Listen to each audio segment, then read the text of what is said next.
తాకట్లో ఉన్న మీ బంగారాన్ని విడిపించి ఆ రోజు ఆన్లైన్ ధరకే మేము కొంటాం. Sharma gold company. నమస్తే, వెల్కమ్ టు ఐ డ్రీమ్. నేను మీ మాధురి. మనతో పాటు ఉన్నారు వనజ గారు, సైకాలజిస్ట్. తెలుసుకుందాం. నమస్తే మ్యామ్. నమస్తే మ్యామ్, ప్రస్తుతం మోడర్న్ సొసైటీ మనం చుట్టుపక్కల చాలా చూస్తున్నాం. మనం సొసైటీతో పరిగెత్తాలని అంటూ ఉంటాం. సమాజంలో మార్పుల్ని మనం స్వాగతిస్తూ సమాజంతో ముందుకెళ్ళాలి అంటూ ఉంటాం. అదే ప్రాస్పెక్ట్ మనం తీసుకొని ఫ్యామిలీ అండర్కి వెళ్ళాం అనుకోండి, కొంచెం పిల్లలు మోడర్న్కి అట్రాక్ట్ అయ్యి కొంచెం ముందుకెళ్తున్నారంటే పేరెంట్స్ ఇక్కడ మూల బిందు పేరెంటే అవుతూ ఉంటారు. మోడర్న్ సొసైటీతో మింగిల్ అవ్వకపోతే హే మీ పేరెంట్స్కి కల్చర్ లేదా అంటారు. ఇక్కడ ఓకే, మోడర్న్ సొసైటీకి అలవాటు పడ్డారు కదా పిల్లలు, వాళ్ళతో మింగిల్ అవుదాం అనుకుని పేరెంట్స్ అనుకుంటే పేరెంట్స్ చుట్టుపక్కల ఉంటారు. ఇంట్లో చుట్టుపక్కల వాళ్ళు కావచ్చు, ఫ్యామిలీలో చుట్టుపక్కల వాళ్ళు కావచ్చు, ఫ్యామిలీలో ఉండే మిగతా పేరెంట్స్ కావచ్చు. ఏంటది అలా రెడీ అవుతున్నారు పిల్లలు, అసలు పట్టించుకోరా, పిల్లలు ఎట్టుపోతున్నారు, వాళ్ళు అసలు వాల్యూస్ ఉన్నాయా, ఆ డ్రెస్సింగ్ సెన్స్ ఏంటి, ఆ మాటలు ఏంటి అని చెప్పి వాళ్ళ దగ్గర నుంచి ప్రెజర్ ఉంటుంది. ఇలాంటి సిచ్యువేషన్లో పేరెంటింగ్ అనేది ప్రతి పేరెంట్స్కి, ఇప్పుడు వీళ్ళు ఓ పేరెంట్ని వేలెత్తి చూపిస్తున్నారు అంటే అవతల పేరెంట్ ఏమీ కాదు, వాళ్ళు కూడా ఆ మాటలు ఫేస్ చేస్తూనే ఉంటారు ఏదో ఒక సందర్భంలో. So parenting with modern society కానీ కల్చరల్ సొసైటీ కానీ ఎలా ఉండాలి అంటారు? ఇప్పుడు ఈ మోడర్న్ కల్చర్లో పేరెంటింగ్ అనేది అందరికీ కొంచెం ఛాలెంజింగ్గానే ఉందని చెప్పచ్చు. ఓకే, యాజ్ యూ సెడ్, మీరు చెప్పారు కల్చరల్గా ఉంటూ మోడర్న్ సొసైటీకి ఎక్స్పోజ్ అవుతున్నారు పిల్లలు. సో దాంట్లో చాలా కాన్ఫ్లిక్ట్స్ ఉంటాయి. ఓకే, సో ఈ కాన్ఫ్లిక్ట్స్ ఉన్నప్పుడు it's not about dress, thinking ప్యాటర్న్స్లో కూడా ఉన్నాయి. అంటే వాళ్ళ ఒపీనియన్స్లో కూడా చాలా చేంజెస్ వచ్చాయి, పిల్లల్లో చేంజెస్ వస్తున్నాయి. ఓకే, సో ఇప్పుడు ఈ పేరెంటింగ్ చేసేటప్పుడు పేరెంటింగ్లో మళ్ళీ మనము చిన్నపిల్లల పేరెంటింగ్ చేస్తున్నాం అంటే 10 years బిలో పేరెంటింగ్ వేరేలా ఉంటుంది, టీనేజర్ పేరెంటింగ్ డిఫరెంట్గా ఉంటుంది, అండ్ 20 above పిల్లల పేరెంటింగ్ డిఫరెంట్గా ఉంటుంది. ఓకే, దాంట్లో మళ్ళీ గర్ల్స్ పేరెంటింగ్ డిఫరెంట్గా ఉంటుంది, బాయ్స్ పేరెంటింగ్ డిఫరెంట్గా ఉంటుంది. సో పేరెంటింగ్ అనేది ఏంటంటే యాక్చువల్గా మనము జనరల్గా మాట్లాడాలనుకునే సబ్జెక్ట్ కూడా కాదు. ఒక మదర్ ఫాదర్ వాళ్ళ ఎడ్యుకేషనల్ బ్యాక్గ్రౌండ్ ఏంటి, వాళ్ళ కల్చరల్ బిలీఫ్ సిస్టమ్ ఏంటి, వాళ్ళ వాల్యూస్ ఏంటి, వాళ్ళ ఫ్యామిలీ మెంబర్స్ ఎలా ఉన్నారు, వాళ్ళ నైబర్స్ రిలేటివ్స్ ఎలా ఉన్నారు, దాన్ని బట్టి ఆ పేరెంటింగ్ జరుగుతుంటుంది. వేరే ఫ్యామిలీకి అది కంప్లీట్గా మళ్ళీ డిఫరెంట్గా ఉంటుంది. సో కాబట్టి ఇక్కడ ఏంటంటే ప్రతి ఒక్క కపుల్ వాళ్ళ ఫ్యామిలీ, భార్యాభర్తలు, వాళ్ళ పిల్లలు ఈ ఆస్పెక్ట్లో నుంచే చూసుకోవాలి. ఇక్కడ అంటే కామన్గా చూడడానికి కాదు, ప్రతి ఒక్కరు వాళ్ళ ఆస్పెక్ట్లో నుంచి చూసుకొని చేయాల్సిన పేరెంటింగ్. ఎందుకంటే ఒకరి పేరెంటింగ్ ఏదైతే చేస్తున్నా అది ఇంకొకరికి సూట్ అవుతుంది, మ్యాచ్ అవుతుంది. సో ఇక్కడ ఏంటంటే ఈ మోడర్న్ కల్చర్లో ఏమవుతుందంటే పిల్లలు ఇంట్లో కొంచెం కల్చరల్ సాంప్రదాయం ఉన్న వాళ్ళు స్కూల్కి వెళ్ళినప్పుడు పీర్ గ్రూప్ ఎఫెక్ట్కి గురవుతూ ఉంటారు.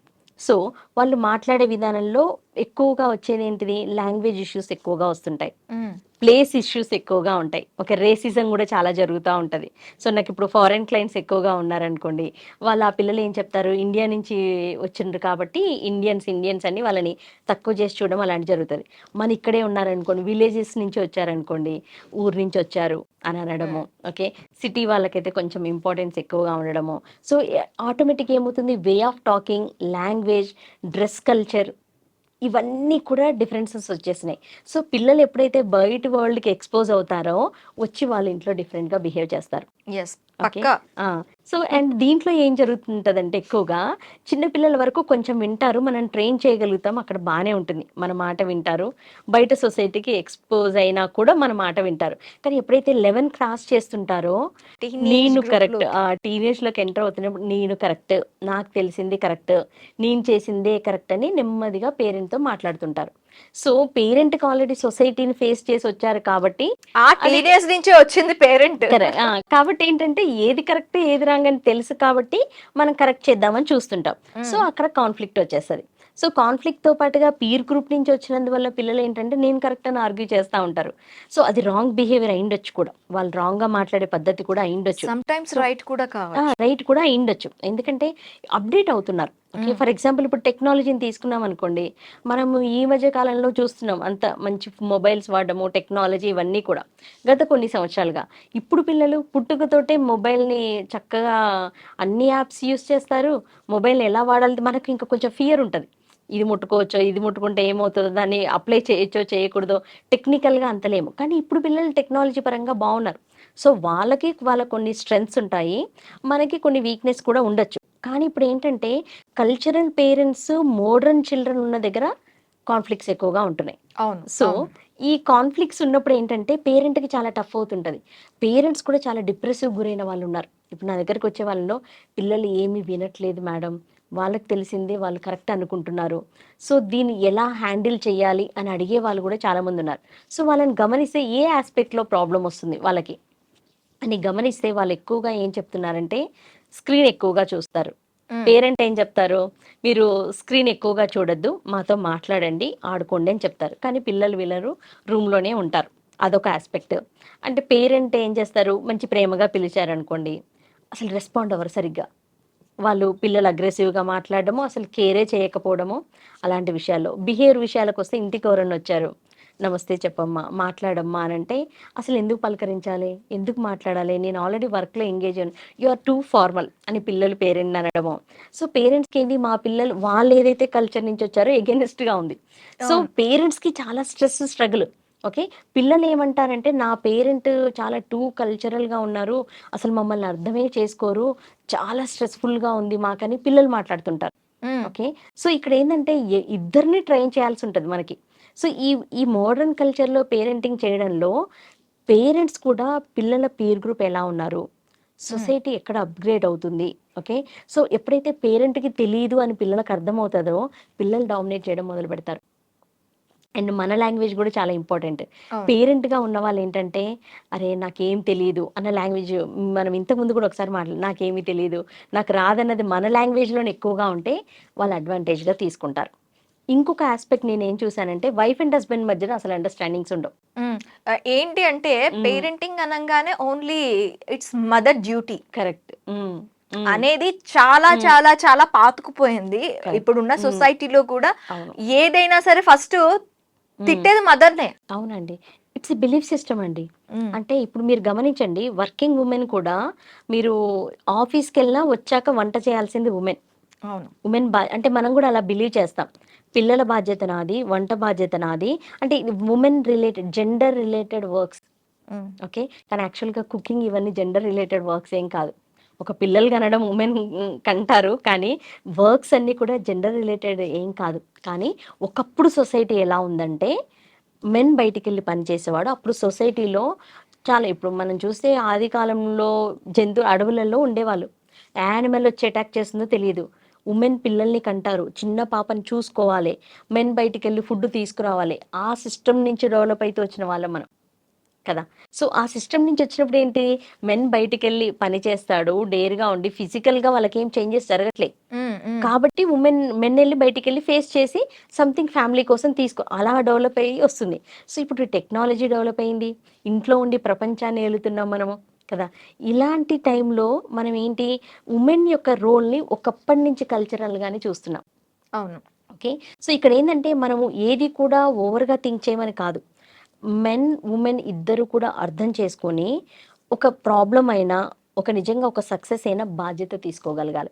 ఓకే. రెస్పాన్సిబిలిటీ అంటారు. ఓకే, పిల్లలు ఇప్పుడు సరిగ్గా బిహేవ్ చేయలేదు, ఉమెన్ ఒక్కరే బాధ్యులు కాదు, ఫాదర్ కూడా బాధ్యులే. Father mother equally responsible. Okay, ఒక సక్సెస్ చూపించారు పిల్లలు, ఏదో అచీవ్ చేశారు, ఇద్దరు కూడా రెస్పాన్సిబులే. ఓకే, సో ఫస్ట్ ఏం చేయాలి, పేరెంట్స్ వాళ్ళిద్దరి మధ్యన అండర్స్టాండింగ్ పెట్టుకోవాలి. ఓకే, సో ఇప్పుడు ఏంది, ఇద్దరు కూడా బ్లేమ్ గేమ్ ఆడద్దు. ఉమ్, ఏ ఇంట్లో అయితే పేరెంట్స్ బ్లేమ్ గేమ్ ఆడతారో పిల్లలకు అడ్వాంటేజ్. అవును. పిల్లలు ఏం చేస్తారు, ఎక్కడ ఛాలెంజ్ అవుతుందంటే నేను చూసిన దాంట్లో అండి, ఆ నాన్న ఓకే అని చెప్పారు, ఒక టూర్ వెళ్ళాలనుకోండి, మదర్కి వద్దనుకున్నారు, కరెక్ట్గా అక్కడ సేఫ్టీ రీజన్స్ ఏదన్నా బాగాలేకుండా తెలియడం వల్ల మదర్ వద్దన్నారు అనుకోండి, వాళ్ళిద్దరికి బ్లేమ్ గేమ్ ఆడతారని తెలిసింది అనుకోండి, నాన్న ఓకే అన్నారని చెప్పేస్తారు. ఉమ్, ఓకే, నాన్న దగ్గరికి వెళ్ళి అమ్మ ఓకే అన్నదని చెప్తారు, వీళ్ళిద్దరు ఫైటింగ్ చేస్తారు, నాకు ఇష్టం లేకుండా నువ్వు ఎందుకు చేస్తావు, ఇది పేరెంట్స్ మధ్యన అవుతుంది. దీన్ని పిల్లలు అడ్వాంటేజ్గా తీసుకుంటారు. కాబట్టి ఏంటంటే పేరెంట్స్ ఇద్దరి మధ్యన కూడా అండర్స్టాండింగ్ అవసరం. ఇప్పుడు వైఫ్ అండ్ హస్బెండ్ ఎలా అంటే వాళ్ళ స్ట్రెంగ్త్ వీక్నెస్ని బ్యాలెన్స్ చేసుకోవాలి. ఇప్పుడు భార్యకి కొన్ని వీక్నెసెస్ ఉన్నాయనుకోండి, అది నీకు స్ట్రెంగ్త్ కదా, అప్పుడే కదా డిపెండ్ అవ్వగలుగుతారు. మెన్కి కొన్ని వీక్నెసెస్ ఉంటే స్ట్రెంగ్త్ ఎక్కడ ఉమెన్కి ఉందో అక్కడ ఉమెన్ మీద మెన్ డిపెండ్ అవ్వగలుగుతారు. అంటే help seeking nature. Help seeking nature ఎక్కడ ఉంటుందో అక్కడ లవ్ అండ్ ఎఫెక్షన్ ఉంటుంది, సపోర్ట్ ఉంటుంది, కలిసి పని చేయగలుగుతాము. టీం వర్క్ అంటాం కదండి, ఒక ప్రతి కుటుంబంలో టీం వర్క్ అవసరం. సో ఎప్పుడైతే భార్యాభర్తల మధ్యన టీం వర్క్ ఉంటుందో పిల్లల్ని హ్యాండిల్ చేయగలరు. ఇప్పుడు అడ్వాన్స్డ్ టెక్నాలజీతో ఉన్నారు, టెక్ బేబీస్ అనొచ్చు మనం ఇన్ ఉమ్, అదర్ వర్డ్స్ ఉమ్. మనకి. ఓకే, సో మనకి మనం మన చేతికి మొబైల్ వచ్చేటప్పటికి వాళ్ళు మొబైల్లో ఏమేమి ఉన్నాయో అన్ని తెలిసేసుకుంటున్నారు. అన్నీ తెలుసు ఆల్రెడీ బై బర్త్ అంటే ఆ, 3rd మంత్ 4th మంత్ నుంచే మనమే అలవాటు చేస్తున్నాం. సో వాళ్ళు టెక్నాలజీ రిలేటెడ్ గా కూడా అమ్మ వడిలోనే అన్నీ నేర్చేసుకుంటున్నారు. నేర్చేసుకుంటున్నారు. అలాంటి పిల్లల్ని మనం పేరెంటింగ్ చేయాలి ఇప్పుడు. ఓకే, సో మన కల్చర్ అంటే మనం కరెక్ట్గా ఉన్నాం, మన బిలీఫ్ సిస్టమ్ కరెక్ట్, మన స్ట్రక్చర్ అన్ని కరెక్ట్ అయినా మన పిల్లలు అడ్వాన్స్డ్గా ఉన్నారు. సో అలాంటి విషయంలో ఫస్ట్ పేరెంట్స్ అండర్స్టాండింగ్గా ఉండి బ్లేమ్ గేమ్ ఆడకుండా పిల్లల్ని ఎలా హ్యాండిల్ చేయాలి. ఓకే, ఒకరు కొంచెం కోపంగా ఉండి వాళ్ళని హ్యాండిల్ చేయాలి అంటే కొంచెం స్ట్రిక్ట్గా చెప్తే వింటారు అన్న టైంలో ఎవరైతే స్ట్రిక్ట్గా ఉండగలుగుతారో వాళ్ళు ఉండాలి. ఉమ్, ఓకే, కొంతమంది ప్రేమగా ఉండగలుగుతారు, స్ట్రిక్ట్గా ఉండలేరు. ఆ ప్రేమ చేసే రోల్ వాళ్ళు తీసుకోవాలి. కొంతమంది మెన్ ప్రేమ చేస్తారు, కొంతమంది ఉమెన్ ప్రేమ చేస్తారు. అందరూ మెన్నే స్ట్రిక్ట్గా ఉంటారు, ఉమెన్ స్ట్రిక్ట్గా ఉండరని ఏముండదు. కొన్ని ఫ్యామిలీస్లో ఉమెన్ స్ట్రిక్ట్గా ఉంటారు, మెన్ ప్రేమగా ఉంటారు. సో ఇక్కడ కూడా ఏంటంటే పేరెంట్ ఇంకోటి కూడా పాటించచ్చండి. టీనేజ్ అంటే బాయ్స్కి ఏమో ప్యూబర్టీ వస్తుంది. ఇప్పుడు 11 ఇయర్స్ క్రాస్ అయ్యి 12 ఇయర్స్కి వచ్చాక అందరం అమ్మాయిల మెచ్యూరిటీ గురించి మాట్లాడతాం, కానీ బాయ్స్కి ప్యూబర్టీ కూడా ఉంటుంది. వాళ్ళ బాడీలో కూడా కొన్ని చేంజెస్ జరుగుతూ ఉంటాయి. సో అప్పుడు ఏంటంటే వాళ్ళకి ఆపోజిట్ జెండర్ పట్ల ఇంట్రెస్ట్ క్రియేట్ అవుతుంటుంది. ఉమ్, అందుకని ఏంటంటే అమ్మాయిని ఫాదర్ హ్యాండిల్ చేయాలి, గుడ్ టచ్ తోటి కాన్ఫిడెన్స్ ఇస్తూ ప్రేమ ఆప్యాయత చూపిస్తూ ఫాదర్ హ్యాండిల్ చేయాలి. అబ్బాయిని మదర్ హ్యాండిల్ చేయాలి. సో ఎప్పుడైతే ఇది ఎందుకంటే అండి ఇట్స్ ఎ గ్రేట్ స్ట్రాటజీ కూడా. ఓకే, ఎప్పుడైతే గుడ్ టచ్ని ఒక సేఫ్టీని ఇంటి నుంచి వెళ్తుందో బాయ్స్ కానీ గర్ల్స్ కానీ బయట వాళ్ళని ఫేస్ చేసినప్పుడు సెల్ఫ్ ఎక్స్ప్రెసివ్గా ఉంటారు. ఉమ్, అండ్ వాళ్ళు మిగతా పిల్లల కంటే ఇలాగా సేఫ్టీగా ఉన్న పిల్లలు, ఇంట్లో ప్రేమ ఆప్యాయత అన్నీ తీసుకున్న పిల్లలు, అంటే మదర్ తోటి అబ్బాయికి, పాపకి ఫాదర్తో లవ్ ఎవరికైతే వస్తుందో వాళ్ళు ఈజీగా రాంగ్ ట్రాప్లో పడరు. ఉమ్. మెనీ రీసెర్చెస్లో నేను చూశాను నేను. ఓకే. వాళ్ళు ఈజీగా ఐడెంటిఫై చేయగలుగుతారు ఎదురుంగ పర్సన్ రైట్ పర్సనా, రాంగ్ పర్సనా, అది గుడ్ టచ్చా, బ్యాడ్ టచ్చా, మన ట్రాప్లోకి దింపుతున్నారా, ఇవన్నీ ఈజీగా సెన్స్ చేయగలుగుతారు ఇలాంటి పిల్లలు. అయితే ఇవన్నీ చాలామందికి పేరెంట్స్ తెలియదు. ఇది కూడా ఎడ్యుకేషనే. మనం ఓన్లీ అకాడమిక్స్ చూస్తున్నాం, కానీ ఇది కూడా ఎడ్యుకేషనే కదా. ఎందుకంటే ఇప్పుడు మీరు స్కూల్ కాలేజ్ ఏజ్ నుంచే రిలేషన్షిప్స్లో ఉంటున్నారు, అవును. ఆన్లైన్ రిలేషన్షిప్స్ నడుస్తున్నాయి, అన్నీ నడుస్తున్నాయి. ఇప్పుడు మోడర్న్ పేరెంటింగ్లో ఇది కూడా ఒక టాస్క్ అండి. అవును. సో పిల్లలు స్కూల్ ఏజ్ నుంచి మీకు తెలియదు, బయటికి వెళ్ళి ఒక ఫ్రెండ్ని ఎవరినో కలవనక్కర్లేదు, ఆన్లైన్లో మీకు రిలేషన్షిప్స్ అవుతున్నాయి. సో ఆన్లైన్లో రిలేషన్షిప్స్ అవుతున్నాయంటే మీ బిహేవియర్ని ఎలా గమనించాలి. So end of the day వాళ్ళు చీట్ అయ్యారని డిప్రెషన్లోకి వెళ్ళిన వాళ్ళు ఉన్నారు, లేదా ఎవరైనా ట్రాప్లోకి దింపిన వాళ్ళు ఉన్నారు, లేకపోతే వీళ్ళని ఎలా హ్యాండిల్ చేయాలో తెలియని వాళ్ళు ఉన్నారు. ఓకే, ఏది రైట్ ఏది రాంగో బిహేవియర్ తెలియని వాళ్ళు కూడా ఉన్నారు. సో వాళ్ళు పేరెంట్స్తో డిస్కస్ చేసేంత ఆపర్చునిటీ స్కోప్ లేదు కదా. సో కాబట్టి ఏంటంటే పేరెంట్స్ పిల్లల్ని ఓపెన్గా మాట్లాడేలాగా మనం ఎంకరేజ్ చేయాలి. ఉమ్, ఇది కూడా మోడర్న్ పేరెంటింగ్లో ఇది చాలా చాలా one of the important aspect అని చెప్పొచ్చు నేను ఇప్పుడు ప్రజెంట్ జనరేషన్కి అయితే. సో కాబట్టి అంటే ఓపెన్గా అంటే వాళ్ళ ఫ్రెండ్స్ గురించి షేర్ చేయమనాలి. ఇట్స్ ఓకే, ఏదైనా బాయ్ గురించి చెప్పొచ్చు, గర్ల్ గురించి చెప్పొచ్చు, ఎవరి గురించైనా మాట్లాడచ్చు చెప్పొచ్చు. వాళ్ళ డిఫికల్టీస్ చెప్పాలి, వాళ్ళ ప్రాబ్లమ్స్ చెప్పాలి, వాళ్ళ ఇష్టాన్ని చెప్పాలి, అన్నీ చెప్పేలాగా అంటే లిజనింగ్ ప్రొవైడ్ చేయాలి ఫస్ట్ ఆఫ్ ఆల్. పిల్లలు ఉన్న అంటే దీనికి ఏంటిది పేరెంట్స్ ఏం చేయాలి. ఇప్పుడు మీరు అన్నారు వర్కింగ్ పేరెంట్స్ ఉంటారు కదండి, వాళ్ళు ఎలా చేయాలని ఇంతకుముందు మీరు ఒక మాట అన్నారు. సో వర్కింగ్ పేరెంట్స్కి ఏమవుతుంది, అందరు ఏం ఆలోచిస్తున్నారంటే అబ్బా ఎవరైతే ఇంట్లో ఉన్నారో నేను తప్పక ఉద్యోగం చేస్తున్నాను, ఉమ్. పిల్లల్ని మంచి స్కూల్లో చదివించాలి అంటే డబ్బు కావాలి, మంచి ఫెసిలిటీస్ ఇవ్వాలి, డబ్బు కావాలి, ఇద్దరు ఉద్యోగం చేయలేనిది ఇవ్వలేం, కనీసం ఉండడానికి ఇల్లు కావాలి. ఇప్పుడు హైదరాబాద్ లాంటి సిటీలో ఎక్కడైనా మినిమం 50 లక్షలు కోటి రూపాయలు పెట్టండి ఇల్లు ఉండదు, కానీ ఉండడానికి ఒక సేఫ్టీ బేసిక్ నీడ్స్ ఇవన్నీ కూడా. అవును. సో వాటి కోసమని భార్యాభర్తలు వెళ్ళి కష్టపడుతున్నారు, కానీ దాంట్లో గిల్ట్తో పని చేస్తున్న వాళ్ళు కూడా చాలామంది ఉన్నారండి. అంటే నా పిల్లలకి టైం ఇవ్వలేక నేను ఉద్యోగం చేయాల్సి వస్తుంది, ఉమ్, నాకు ఇవ్వాలని ఉంది టైం, కానీ నేను ఉద్యోగం చేయాల్సి వస్తుంది. ఆ గిల్ట్తో పేరెంటింగ్ చేసినా కూడా ప్రాబ్లమే. సో ఆల్రెడీ మీరు వర్క్ చేస్తున్నప్పుడు గిల్ట్తో కాకుండా కాన్ఫిడెన్స్ నుంచి పేరెంటింగ్ చేయాలి. అంటే ఏంటిది ఇక్కడ ఏం ఆప్షన్ ఉంటుంది మనకి, ఇక్కడ క్వాంటిటీ ఆఫ్ టైం లేదు, ఉమ్, ఓన్లీ క్వాలిటీ ఆఫ్ టైం. అంటే ఏం చేయాలి, పిల్లల్ని సైకలాజికల్గా కనెక్ట్ అవ్వాలి. అంటే వాళ్ళకి వాళ్ళ వాళ్ళ ప్రాబ్లం చెప్పాలి, ఎందుకు వర్క్ చేస్తున్నారో చెప్పాలి వాళ్ళకి. సో నేను వర్క్ చేయడం వల్ల వాళ్ళకేం ప్రొవైడ్ చేస్తున్నా, ఇవన్నీ కూడా థాట్ షేరింగ్. చాలామంది పేరెంట్స్ నేను ఏం కష్టపడుతున్నాను, డబ్బులు ఇవన్నీ కూడా పిల్లలకి ఏమీ తెలియకుండా, ఏం కష్టపడో తెలియకుండా పెంచుతారు. అవును.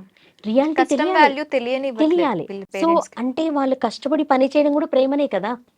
ఇప్పుడు ఆ పిల్లలకి ఫెసిలిటీస్ ఇవ్వడానికే కష్టపడుతున్నారు. సో దీంట్లో సైకలాజికల్‌గా అలా కనెక్ట్ అవ్వాలి. వాళ్ళకి వాల్యూ ఇవ్వాలి. ఇప్పుడు పేరెంట్ వాళ్ళతో షేర్ చేసుకుని పిల్లలే కదా! ఏం తెలుసు వాళ్ళకి అన్న దాంట్లోకి వెళ్ళొద్దు. పిల్లలకు కూడా అన్ని విషయాలు తెలుసు. వాళ్ళన్నీ అర్థం చేసుకుంటారు. ఎప్పుడైతే ఇవన్నీ షేర్ చేస్తామో పిల్లలు ఎలా ఆలోచిస్తారు? My parents are giving lot of value to me. నాతో అన్నీ షేర్ చేసుకుంటున్నారు. ఎగైన్ వాళ్ళు కూడా షేర్ చేస్తారు. ఇప్పుడు షేరింగ్ మనం చేస్తే కదా వాళ్ళు కూడా నేర్చుకునేది. మనం ఏమీ చెప్పము, మీరు మాత్రమే చెప్పండి అంటే ఎవరు చెప్పరు. షేరింగ్ అనేది కూడా ఒక స్కిల్, అబ్జర్వ్ చేసి చేయాల్సింది. సో ఇవన్నీ చెప్పినప్పుడు ఏంటంటే పేరెంట్ కనెక్ట్ అవుతారు పిల్లలు. అంటే నా పేరెంట్స్ ఇంత వర్క్ చేస్తున్నారు. ఒక సండే టైం అయ్యుండొచ్చు, సండే క్వాలిటీ టైము పిల్లలు కూడా మొబైల్ చూడకుండా, మొబైల్ డీటాక్సిఫికేషన్ డే పెట్టుకొని, ఆ రోజు ఎవ్వరు ముట్టుకోకుండా, ఆ రోజు టైం స్పెండ్ చేస్తారు. హ్మ్. అంటే క్వాలిటీ టైం అనేది చాలా ఇంపార్టెంట్. క్వాంటిటీ ఎన్ని అవర్స్ స్పెండ్ చేశాము దానికోసం ఉద్యోగమే మానేయనక్కర్లేదు. ఉన్న టైంలో బీయింగ్ విత్ ద పిల్లలు, కిడ్స్ అంటారు. హ్మ్. మీ పిల్లలతోటి మీరు ఆ క్షణంలో మీ పిల్లలతోటే ఉన్నారా? మాట్లాడుతున్నారా? వాళ్ళకి కనెక్ట్ అవుతున్నారా? వాళ్ళు చెప్పేది వింటున్నారా? మనమే చెప్పడం కాదు. వాళ్ళు చెప్పేది కూడా వినడానికి టైం పెట్టుకోవాలి. సో ఈ మోడర్న్ సొసైటీలో నేను పేరెంట్స్ ఎస్పెషల్లీ ఏది పాటిస్తే మంచిదనంటే లిజనింగ్ ప్రొవైడ్ చేయాలి. పిల్లలు ఏం ఆలోచిస్తున్నారు, ఎలా వాళ్ళకు కూడా చెప్పాలని ఉంటుంది. సో లిజనింగ్ ప్రొవైడ్ చేసి క్వశ్చన్ ఇంకా, ఇంకా ఇలాంటిది అడగాలి ఎప్పుడైనా. ఎప్పుడైతే ఇంకా చెప్పు, ఇంకా ఏం జరిగింది ఇలా అంటుంటే ఏంటంటే చెప్తా ఉంటారు. అలా చెప్పకుండా మనమే చెప్పాలి అన్న థాట్స్ బ్రెయిన్‌లో ఉన్నాయనుకోండి, నేను బిహేవియర్ కరెక్ట్ చేద్దామనే చూస్తాను. హ్మ్. ఎప్పుడైతే బిహేవియర్ ఫ్రీక్వెంట్‌గా కరెక్ట్ చేస్తున్నామో పిల్లలు ఇంక మన దగ్గర రారు. ఎందుకంటే పిల్లలే కాదండి, మనం కూడా నా బిహేవియర్ ఫ్రీక్వెంట్‌గా ఎవరైనా ఊరికే కరెక్ట్ చేస్తున్నారనుకోండి, ఏమనిపిస్తుంది నాలో ఊరికే లోపాలు వెతుకుతున్నారు, బెటర్ అవాయిడ్ దిస్ పర్సన్ అని అనిపిస్తుంది. సో కాబట్టి వాళ్ళకి పేరెంట్స్ అయినా ఎవరైనా వి ఆర్ హ్యూమన్ బీయింగ్స్. కాబట్టి ఏంటంటే వాళ్ళ థాట్స్‌కి స్పేస్ ఇచ్చి, వాళ్ళు చెప్పేది వింటూ, వాళ్ళతో క్వాలిటీ టైం అది 1 అవర్ అయ్యుండొచ్చు, హాఫ్ ఎన్ అవర్ అయ్యుండొచ్చు. వాళ్ళ కోసమే ఉన్నామని వాళ్ళకి అనిపించేలాగా ఉండాలి మనం. ఓకే. వాళ్ళేదైనా చెడ్డ పని చేస్తే ఎలా కరెక్ట్ చేసుకోవాలో చెప్పాలి. ఇది పర్సనల్‌గా. మంచి పని చేస్తే అందరి ముందుల పొగడాలి. ఇది చాలా ఇంపార్టెంట్. మనం పేరెంట్స్ ఏం చేస్తాం గబాల్న ఎవరైనా వచ్చినప్పుడు వాళ్ళ బ్యాడ్ క్వాలిటీస్ కూడా చెప్పేస్తా ఉంటాం మనం. అవును. సో వాళ్ళు చిన్న పిల్లలే కానీ వాళ్ళు కూడా హర్ట్ అవుతారు. మేబీ దే హ్మ్. Don't know they that is the don't bad correct. Quality. Yeah!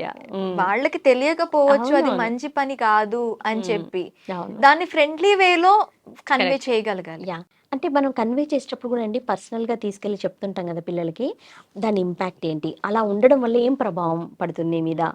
అలా మళ్ళీ వేరే బిహేవియర్, కొత్త బిహేవియర్ అడాప్ట్ చేసుకుంటే బెనిఫిట్స్ ఏంటి? ఇప్పుడు ఈ 2 చూపించాలి కదండీ! హ్మ్. పిల్లలకి ఊరికనే నేను చెప్పాను అంటే మనమేమన్నా మోనార్కా మనం చెప్తే వాళ్ళు వినటానికి అలా కాదు. It's a combination of family. It's a team work. ఫ్యామిలీలో మన పిల్లలు లేకుండా మనం ఫ్యామిలీ అవ్వం. ఓకే. అవును. అందరు ఎవ్రీ ఇండివిడ్యువల్ ఈజ్ ఇంపార్టెంట్. కాబట్టి ఏందంటే దాని ప్రభావం ఇలా బిహేవియర్ ఉంటే ఏం ఇంపాక్ట్ పడతది? హ్మ్. నువ్వు నీ బిహేవియర్ మార్చుకుంటే దానివల్ల బెనిఫిట్స్ ఏంటి? 2 చూపించినప్పుడు పిల్లలు అది చూసి అప్పుడు కరెక్ట్‌గా వాళ్ళ బిహేవియర్ మార్చుకుంటారు. ఇక్కడ మనం ఏమి డామినేషన్ చేయట్లే పిల్లల్ని. ఎడ్యుకేట్ చేస్తున్నాం ఇక్కడ. అవును. అప్పుడు వాళ్ళకేంటంటే పేరెంట్స్ తోటి ఒక ఏమంటారు ఒక కంఫర్ట్ జోన్ ఉంటది. ఈ ఒక్కసారి హ్మ్. ఎడ్యుకేట్ చేయడం అనేది కమాండింగ్‌గా ఉండాలా? లవబుల్‌గా ఉండాలా? ఇవి 2 మెథడ్స్ రాంగ్ అని చెప్పను. హ్మ్. ఓకే. సిట్యుయేషన్ బట్టి. ఇప్పుడు ఫర్ ఎగ్జాంపుల్ మనుషులల్లోనే పిల్లలయ్యుండొచ్చు, పెద్దవాళ్ళయ్యుండొచ్చు. There are people, sensitive people ఉన్నారు, సబ్మిసివ్ పీపుల్ ఉన్నారు, లో సెల్ఫ్ ఎస్టీమ్ పీపుల్ ఉంటారు, డామినేటింగ్ పీపుల్ ఉంటారు, కమాండింగ్ పీపుల్ నాకు అర్థమైంది రకరకాలున్నారు. It okay. డిపెండ్స్ అని. ఆ! సో, కాబట్టి ఏందంటే మన ఇప్పుడు ఎందుకంటే చాలా పిల్లల సమస్యొచ్చేది ఒక్కొక్కసారి మెన్ డామినేటివ్ ఫాదర్ అయ్యుంటాడు. హ్మ్. మదర్ సెన్సిటివ్ అయ్యుండొచ్చు. చైల్డ్ మరి combination of sensibility and dominate అయ్యుండొచ్చు. లేదంటే టూ సెన్సిటివ్ అయ్యుండొచ్చు. లేదంటే టూ కమాండింగ్ డామినేటివ్ అయ్యుండొచ్చు. అయ్యుండొచ్చు. ఓకే. సో, ఇప్పుడు మదర్‌కి ఆహ్, క మదర్ సెన్సిటివ్, పిల్లలు కమాండింగ్ అనుకోండి. మదర్స్ స్ట్రగుల్ చేస్తారు. అవును. వాళ్ళని హ్యాండిల్ చేయలేరు. Okay. So, at the same time father బాగా కమాండింగ్ ఉన్నారు. పా పాప లేదా బాబు చాలా టూ సెన్సిటివ్ అనుకోండి. ఎక్స్‌ప్రెషన్ ఉండదు. ఓకే. సో, కాబట్టి ఏందంటే it's a combination of family. ఎవరి స్ట్రెంగ్త్ ఏంటనేది చూడాలి. ఓకే. ఒక్కొక్కసారి ఏందంటే కమాండింగ్, డిమాండింగ్ అవసరం. ఇప్పుడు ఎలా అంటే కైట్‌ని ఎగరేస్తాము. ఆ సన్న దారంతోటి హ్యాండిల్ చేస్తాం మనం. ఎక్కడ వదలాలో వదులుతాం. ఫ్రీడమ్ ఇస్తే ఎగురుతుంటది. ఎక్కడ వద్దనుకుంటామో దాన్ని కిందికి దింపుతుంటాం. ఒక సన్నటి కనపడని థ్రెడ్ ఎలా ఉంటుందో, మనం కొన్ని ప్లేసెస్ ఉంటే కమాండింగ్, డిమాండింగ్ అనే చెప్పాలి. ఓకే. కొన్ని ప్లేసెస్ ఉంటే ఖచ్చితంగా ప్రేమగానే చెప్పాలి. సో, దాంట్లో పేరెంట్స్, వైఫ్ అండ్ హస్బెండ్ చూసుకోవాలి. ఎవరు దేంట్లో ఎక్స్‌పర్ట్. ఓకే. వీళ్ళే చెప్పాలని కాదు. ఎవరు బాగా చెప్పగలరు దేన్ని, ఆ రోల్ వాళ్ళు ప్లే చేయాలి. ఇక్కడ మనమేమి కాంపిటీషన్ లేదు. అమ్మ గొప్పనా, నాన్న గొప్పనా అనే కాంపిటీషన్ కాదు. It's a team work. Yes. Okay. అందరం గొప్పనే ఇక్కడ. ఎవరికి ఏ స్ట్రెంగ్త్ ఉందో దాన్ని అప్లై చేస్తున్నాం. కాబట్టి మన పిల్లల్ని హ్యాండిల్ చేసేటప్పుడు మీ పిల్లలు సెన్సిటివ్ అయినారనుకోండి, ఆ సెన్సిటివ్ కిడ్‌ని ఎలా హ్యాండిల్ చేయగలమో, హ్యాండిల్ చేయడంతో పాటుగా ఆ సెన్సిటివ్‌నెస్‌లో నుంచి స్ట్రాంగ్ గూడా చేయగలగాలి. సో, ఒక్కొక్కసారి ఏమవుతుందంటే అండి, పేరెంట్స్ ఇలా చేయలేకపోయారనుకోండి, ఇమ్మీడియేట్‌గా థెరపిస్ట్‌ని అప్రోచ్ అవ్వాలి. ఇవన్నీ కూడా తెలియాలి హ్మ్. పేరెంట్స్‌కి. ఇప్పుడు మనమే అన్నీ నేర్చుకొని చేయాలని రూల్ ఏం లేదు. నాకు తెలియకపోతే యూ కెన్ అప్రోచ్ ఎక్స్‌పర్ట్. ఇంకొకటి మ్యామ్, సైకాలజిస్ట్ దగ్గరికి వెళ్తున్నారు అంటే ఒక ముద్ర వేసేస్తారు ఎవరికైనా పిచ్చి హ్మ్. అని. హ్మ్. ఇది కంప్లీట్‌గా రాంగ్ పిచ్చోళ్ళ తెలుసు. సైకాలజిస్ట్ దగ్గరికి వెళ్ళాలా? ఇది అసలు చాలా పెద్ద సబ్జెక్ట్ అండి. సొసైటీని అవేర్‌నెస్‌లోకి తీసుకురావాల్సిన సబ్జెక్ట్ ఇప్పుడు మీరు చెప్పింది యాక్చువల్‌గా. యాక్చువల్‌గా ఏంటంటే అండి, ఇది మీడియా ఎఫెక్ట్ అండి. ఓకే. సినిమాలలో ఏంటంటే ఒక సైకియాట్రిస్ట్ రోల్ ఎక్కడ చూపిస్తారంటే, ఆల్రెడీ ఎమోషనల్లీ బ్రేక్ డౌన్ అయిపోయి, ఇంకా ఏమీ చేయలేని స్థితిలో డైలీ రొటీన్ గూడా కొలాప్స్ చేసుకున్న తర్వాత మెడికేషన్‌లోకెళ్తారు. అవును. అదొక్కటి మీడియాలో చూపిస్తారు. మీడియా రోల్ ఏంటి? వాళ్ళు మెంటల్ హెల్త్‌ని ప్రమోట్ చేయడం వాళ్ళ ఎయిమ్ అండ్ ఆబ్జెక్టివ్ కాదు. అవును. వాళ్ళ ఎయిమ్ అండ్ ఆబ్జెక్టివ్ ఏంటిది? ఎంటర్‌టైన్‌మెంట్. హ్మ్. ఓకే. సొసైటీని ఎంటర్‌టైన్ చేయాలి. దాని ద్వారా వచ్చిన డబ్బులతో బిజినెస్ చేసుకోవాలి. సో, ఏం ఎడ్యుకేట్ చేస్తున్నాం అన్నది వాళ్ళ ఆబ్జెక్టివ్ ఏం కాదు. ఓకే. సో, కాబట్టి వాళ్ళు ఏదో ఒక చిన్న టూల్ తీసుకుంటారు. దాని మీద క్లిక్ అవుతే చాలు. సో, మనమేంటంటే బాగా ఎక్స్‌పోజ్ అవుతుంది మీడియాకి. హ్మ్. ఓకే. హ్మ్. బిలీఫ్ సిస్టమ్ ఇప్పుడు wife and husband belief system కూడా నన్ను ప్రేమగా చూడాలి, ఇష్టం చూడాలి ఎక్కువ మూవీస్ నుంచే కదా వచ్చేది. అవును. సో, ఈ బిలీఫ్ సిస్టమ్ ఇవన్నీ కూడా మీడియా నుంచి ఎలా వచ్చాయి? ఈ సైకాలజీ, సైకియాట్రిస్ట్ ఇవన్నీ కూడా అంటే మెంటల్లీ కంప్లీట్‌గా కొలాప్స్ అవుతూనే వెళ్తారు అన్నది వచ్చింది. హ్మ్. హ్మ్. కానీ ఇది రియాలిటీ కాదు. ఓకే. రియాలిటీ ఏంటంటే, ఒక సైకాలజిస్ట్ ఆల్రెడీ బాగా టాలెంట్ ఉన్న పర్సన్ అయ్యుండొచ్చు. అసలు వాళ్ళ గురించి వాళ్ళకేం తెలుసు? సెల్ఫ్ అవేర్‌నెస్, సెల్ఫ్ ఎడ్యుకేషన్ తెలుసుకొని, అంటే మన మాన్యువల్ ఏంటో మనమే తెలుసుకొని, ఇంకా లైఫ్‌లో నేనెంత సాధించగలను? ఏం చేయగలను? నా స్ట్రెంగ్త్ ఏంటి? నా వీక్‌నెస్ ఏంటి? నన్ను నేను ఎలా హ్యాండిల్ చేసుకోవాలి అని తెలుసుకోవడానికి సైకాలజిస్ట్. ఓకే. ఇది అంటే ఫ్యూచరిస్టిక్‌గా ఉండడం దానికి కూడా. అందుకని మీరు గమనిస్తే సెలబ్రిటీస్ అందరికీ సైకాలజిస్ట్ ఉంటారు. ఇప్పుడు హ్మ్. క్రికెటర్స్‌కి సైకాలజిస్టులు ఉంటారు. ఎందుకంటే టీమ్‌లో విన్నింగ్ ఆర్ లూజింగ్ కొలాప్స్ అయిపోతాం. కొలాప్స్ అయిపోతే నెక్స్ట్ గేమ్ ఆడాలి కదా! నెక్స్ట్ గేమ్ మీద ఆల్రెడీ పాస్ట్ ఇంపాక్ట్ పడుతుంటది. నేను హ్మ్. చేయలేనని బిలీఫ్ సిస్టమ్‌లో ఉంటారు. చేయలేనన్న బిలీఫ్ సిస్టమ్ నుంచి నెక్స్ట్ చేయగలగాలి. ఆ ప్లేస్‌లో సపోర్ట్ చేసేది సైకాలజిస్ట్‌లే. సో, కాబట్టి లైఫ్‌లో ఏదైనా అచీవ్ చేయాలంటే సైకాలజిస్ట్‌లు అవసరం. అదర్ యాస్పెక్ట్ ఏంటంటే ప్రివెంటివ్‌గా కూడా సపోర్ట్ చేస్తారు. ఎమోషన్స్‌ని ఎలా హ్యాండిల్ చేయాలి? ఎలా సపోర్ట్ చేసుకోవాలి? సెలబ్రిటీస్ అయ్యుండొచ్చు, నార్మల్ హ్యూమన్ బీయింగ్ అయ్యుండొచ్చు, కిడ్స్ అయ్యుండొచ్చు. వీటన్నిటిలో కూడా సైకాలజిస్ట్ హెల్ప్ చేస్తారు. ఓకే. ఇదే కాకుండా మెంటల్ హెల్త్ ఇష్యూస్ అన్నిటికి కూడా సైకాలజిస్ట్ హెల్ప్ చేస్తారు. సైకాలజిస్ట్ చేసే గ్రేటెస్ట్ థింగ్ ఏంటంటే, they are not giving any medication. All talk therapies only. Okay. Complete talk therapies. Okay. హ్యాపీగా మీరు మన గురించి మనం తెలుసుకొని, నేను ఇంకా బెటర్‌గా లైఫ్ ఎలా లీడ్ చేయొచ్చు అన్న దానికి కూడా సైకాలజిస్ట్ అవసరం. అక్కడ దానికి వెళ్ళొచ్చు. ఇదంతా కూడా సొసైటీకి చాలా ఎడ్యుకేషన్ అవసరము, ఓరియంటేషన్స్ అవసరము. ఇప్పటికే చాలామంది వస్తున్నారండి. ఇప్పుడు నాకు తెలిసి ఒకప్పటి కంటే ఇప్పుడండి పేరెంట్స్ కానీ, కిడ్స్ కానీ చాలా హ్యాపీగా వచ్చి అప్రోచ్ అవుతున్నారు. హ్మ్. ఇప్పుడు 18+ ఉన్న పిల్లలైతే కొంతమంది వాళ్ళొచ్చి పేరెంట్స్‌ని తీసుకొస్తున్నారు. సొసైటీలో అవేర్‌నెస్ ఉందిప్పుడు. అంటే there are some people they are breaking their patterns. Okay. అంటే ఒక స్టిగ్మా నుంచి బయటకొస్తున్నారు. హ్మ్. హ్మ్. కానీ ఇంకా మోర్ ఎడ్యుకేషన్ అయితే అవసరం. ఇప్పుడు కొంతమంది చదువుకున్న వాళ్ళు కూడా థెరపీస్‌కి రాకుండా ఆ ప్రాబ్లమ్‌ని అలా ఇంతే, ఇంతకు మించి జీవితంలో ఏం చేయలేం. హ్మ్. ఇలాగే నా భార్య ఇలాగే బిహేవ్ చేస్తది. లేదా నా హస్బెండ్ ఇలాగే బిహేవ్ చేస్తది. ఆయన్ని మార్చలేం. అలాగే ఇంట్లో ఆ టాక్సిక్ ఎన్విరాన్మెంటో, ఆ సఫర్‌కి గురవుతో, మిస్‌అండర్‌స్టాండింగ్స్ తోటో ఈ లైఫ్ ఇంతే, ఈ జన్మకింతే అనుకోని లైఫ్ గడుపుతున్న వాళ్ళు కూడా ఉన్నారు. సో, కాబట్టి అలాంటి వాళ్ళందరికి కూడా ఒక సైకాలజిస్ట్, ఒక థెరపిస్ట్ హెల్ప్ చేస్తారు అన్నది తెలిస్తే yes, they are ready to come and take support. దీన్ని హెల్ప్ సీకింగ్ నేచర్ అంటారు. Okay. Okay ma'am. Yeah! Thank you. Thank you very much. Yeah!